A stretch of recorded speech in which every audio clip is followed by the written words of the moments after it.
Hi, I am Becky Amble, and I have James Larson, the president of CAS Precision Machining, with me here today.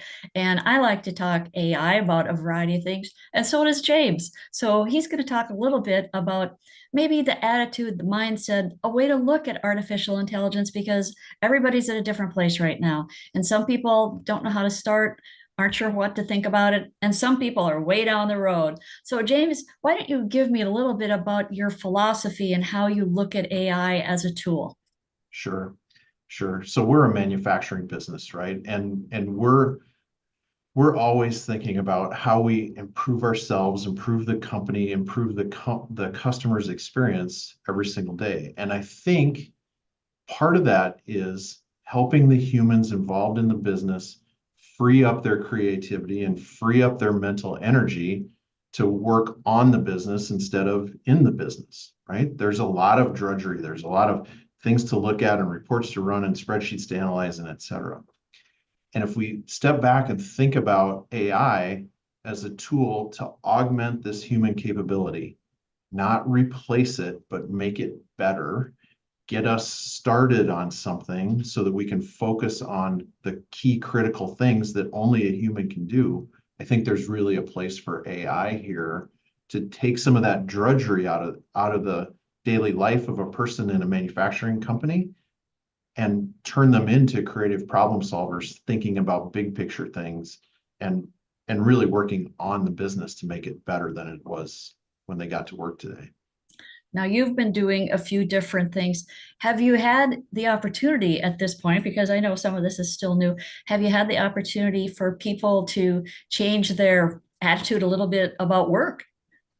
I think so. I think so. I think um, AI, whatever model you use or how you use it is maybe a little bit scary until you get into it. But once you get into it and you experiment and you kind of play and you want to make sure that you have company data and personal data protected at all times, right? But once you kind of open the door and let people experiment with it, the excitement is fun to watch, right? And then once that excitement happens, people start to get really curious. And I hear hallway conversations about, hey, what if I should ask AI this question, right? I should do this. What if we try this? And I think anytime you get that what if I question happening, you automatically see an uptick in people's enthusiasm and energy around what's happening in the business. And that is so fun to see. That sounds terrific. And you mentioned curiosity, and I don't know if that's the beginning stage of innovation or exactly what I think. Without curiosity, there probably isn't going to be much innovation. So I bet you're seeing some really innovative ideas come from your team. 100%. I think curiosity leads to a growth mindset. A growth mindset makes it comfortable to try new things, and that's where innovation happens, right? Because you just have this then you have this culture and this energy around, hey, let's see what happens. And that's innovation. That's what's so much fun to be a part of. One last question is a little bit about how are you getting people engaged with this? Do you have like a couple champions or a few people that are fired up and doing some things? And is that how you've kind of started your rollout with this and getting people a little bit more comfortable, a little more familiar? Or how the heck did you get this started? Yeah, great question. We're a small company.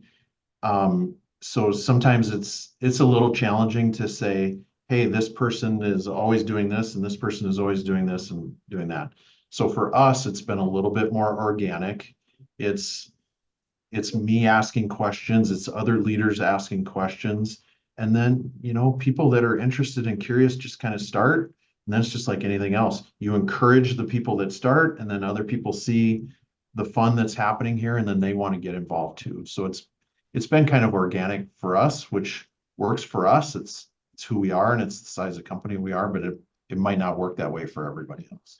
Well, and it sounds kind of fun, almost like when we were kids and we got a new toy. it is a little bit. It is a little bit. And, just like that on the playground, some kids have the new toy, but they're a little unsure about how to do it. And, when they see everybody else having fun, they just sort of come along after a while. And yeah, it's exciting. It's definitely fun. Well, James, thank you again for taking time to share some of your thoughts, insights, and experiences with artificial intelligence. I really commend you on the things that you have been doing in your organization.